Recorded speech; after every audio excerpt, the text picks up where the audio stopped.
इंतकाल कर गए, हिंदी जबान के शायर थे। उन्होंने हिंदी जबान की खिदमत की है।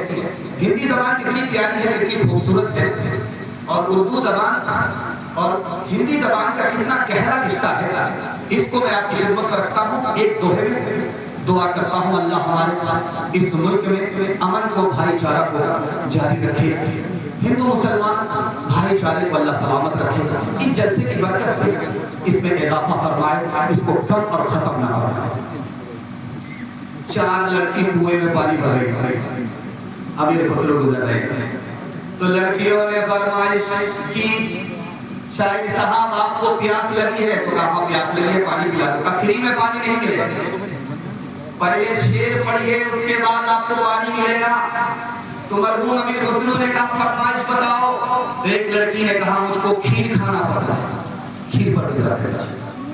दूसरी लड़की ने कहा कि मेरी माँ चरखा चलाती है, कपड़ा बुनती है, चरखा पर मिसरा कह लीजिए। तीसरी लड़की ने अपनी फरमाइश बताई कि मेरा बाप मुहर्रम में दारू पी करके ऐसा ढोल बजाता है कि दोनों तरफ से फट जाता है। चौथी लड़की ने कहा कि मेरे घर में कुत्ता है, रात भर घर की हिफाजत करता है, सब सोते हैं वो जागता है, कुत्ते पर मिसरा कह लीजिए। 4 लड़कियों की फरमाइश को अमीर खुसरो मरहूम ने 2 मिसरे में पेश किया। खीर पकाई जतन से चरखा दिया जला, खीर पकाई जतन से चरखा दिया जला, आया कुत्ता खा गया, आया कुत्ता खा गया, बैठ के ढोल बजा ला पानी पिला। के हवाले से खूबसूरत नमूना राम जी और सीता जी के हवाले से सुना देता हूँ। इस पैगाम को मुकम्मल करने के लिए जा रहा हूँ। रामायण में लिखा है कि जब सीता जी 14 साल का वनवास काट करके आए, तो लक्ष्मण जी से कहा जा रहा है ये माला लीजिए और यहाँ से जाइए अपनी भाभी के गले में डाल करके आइए, आबरू भी बचा करके आई है और अपना ईमान भी बचा करके आई है। इसके लिए अपनी भाभी के गले में अपने हाथ से माला डाल करके आइए। लक्ष्मण जी ने माला लिया, जा रहे हैं अपनी भाभी के गले में डालने के लिए। 10 कदम चल करके रुक गए, वहां से वापिस आ गए। तो पूछने वाले ने कहा अरे भाभी को तो माला गले में पहना करके आते, वापिस क्यों आ गए? कहा मेरी भाभी 4 औरतों के साथ बैठी हुई है, मुझे पता ही नहीं उसमें भाभी कौन है, अब माला डालूं तो किसके गले में?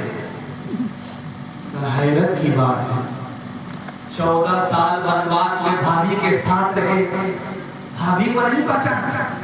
भाभी को पर्दे के अंदर रहती थी, कुटिये के अंदर रहती थी, जब वो कुटिये से बाहर निकलती थी तो घूंघट होती थी। मैंने चेहरा 14 साल तक देखा ही नहीं, देखा भी है तो चलते हुए पांव देखा है।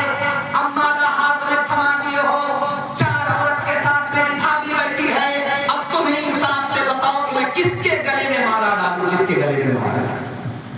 कहां गए वो सीता मैया और कहां है अब मरियम? भारत वर्ष में जीत के चली गर्व किया करते हैं हम, जो अपनी इतिहास भुला दे, आग लगे उस फैशन में, आग लगे उस फैशन में। हिंदुस्तान का चेहरा देखो सच्चाई के दर्पण में, हिंदुस्तान का चेहरा देखो सच्चाई के दर्पण में। अमन की देवी तड़प रही है गांधी जी के आंगन में, गांधी जी के आंगन में। किताब है, उसका नाम है हिंदुइज्म।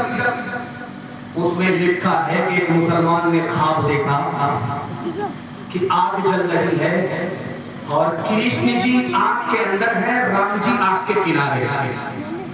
मुसलमान ने ख्वाब देखा है और औरंगजेब का दौर है, उस दौर के आलिम का नाम था मिर्जा मजहर जाने जाना।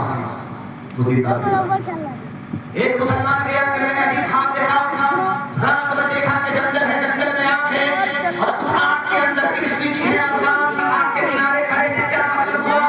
तो मिर्जा मजहर जाने जाना दुआ की, अल्लाह उनकी कब्र को नूर से भर दे। उसने कहा कि मुसलमान हो, याद याद रखो, जब ठंडी का जमाना हो, जंगल में आग हो, वो आग रहमत है, जहमत और मुसीबत नहीं है। ये दोज़ख की आग नहीं है, ये इश्क और मोहब्बत की आग है। ईश्वर से इश्क और मोहब्बत की आग है।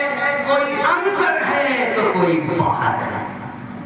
काम कर और लोग कमाया, जगत न आया रास। जब जब राम ने सितम लिया, तब तब पाया बनवास। छोड़ के अपने महल तो महले, जंगल जंगल फिरना, औरों के सुख चैन की खातिर हर संकट में घिरना। यही राम के लेख की रेखा, आ गया अब विश्वास। जब जब राम ने सितम लिया, तब तब पाया बनवास। राम हर एक युग में आए, पर कौन उन्हें पहचाना। राम की पूजा की जगने पर राम का अर्थ न जाना। तकते तकते बूढ़े हो गए धरती और आकाश। जब जब राम ने सितम लिया, तब तब पाया बनवास। इस पैगाम में कमीना एक तो है, इस पैगाम को मैं खत्म करने के लिए जा रहा हूँ। तफसील का मौका नहीं है, बाईपास आपको आगरा लेकर के जा रहा हूँ। आगरा एक्सप्रेस से आपको लेकर के मैं जा रहा हूँ। और ध्यान रहे कि आगरा जाता कौन है। ध्यान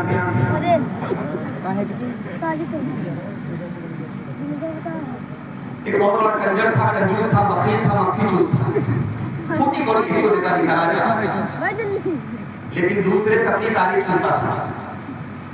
तो महफिल को बेवकूफ बनाने के लिए कहता है कि कौन है जो इस मजलिस में बताए कि मेरी हथेली में बाल नहीं, उसको इनाम मिलेगा।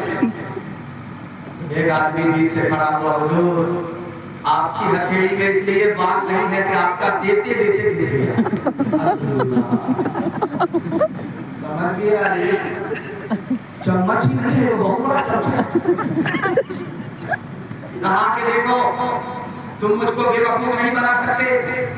तुम कहते हो मेरी हथेली में इसलिए बाल नहीं कि मेरा देते देते घिस गया, लेकिन इस सवाल का जवाब तुमको देना होगा, तब इनाम मिलेगा। तुम्हारी हथेली में बाल क्यों नहीं? तो इसका भी जवाब मेरे पास था। आपका देते देते घिस गया, मेरा लेते लेते। अब ये मंतिक से निकलना चाह रहा हूँ, फलसफे से फंसा। इसने भी सोचा कि मैं अपना रिकॉर्ड खराब नहीं करूंगा, आज तक किसी को दिया नहीं तो मिली। और वो कसम खा करके बैठा कि आज देखने कैसे ये नहीं देता, निकाल कर।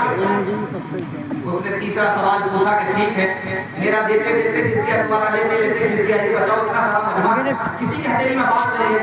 हुजूर इसका भी जवाब मेरे पास है। आपका देते देते घिस गया, मेरा लेते लेते घिस गया। सब देते हैं, आप हमको देते हैं, लोगों को कुछ नहीं देते हैं। अफसोस के मारे हाथ मलते मलते इन लोगों की हथेली घिस गई।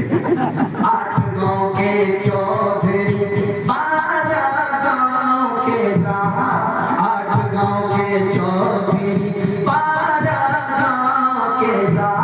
अपने काम ना हो तो, अपने काम ना हो तो ऐसी तैसी में जाओ, ऐसी तैसी में जाओ। बड़ा हुआ तो क्या हुआ, जैसे पेड़ खजूर। बड़ा हुआ तो क्या हुआ, जैसे पेड़ खजूर।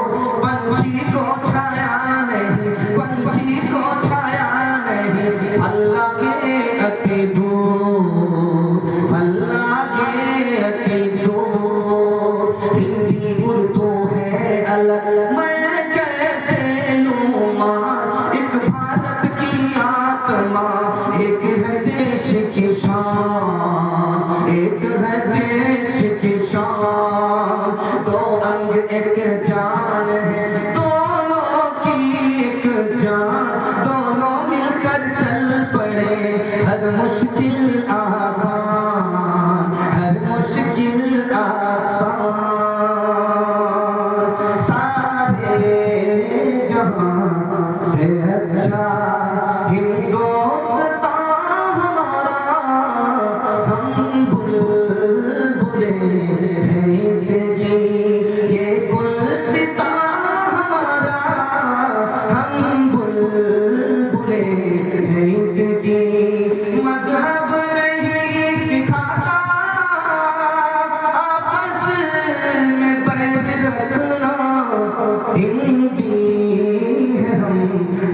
है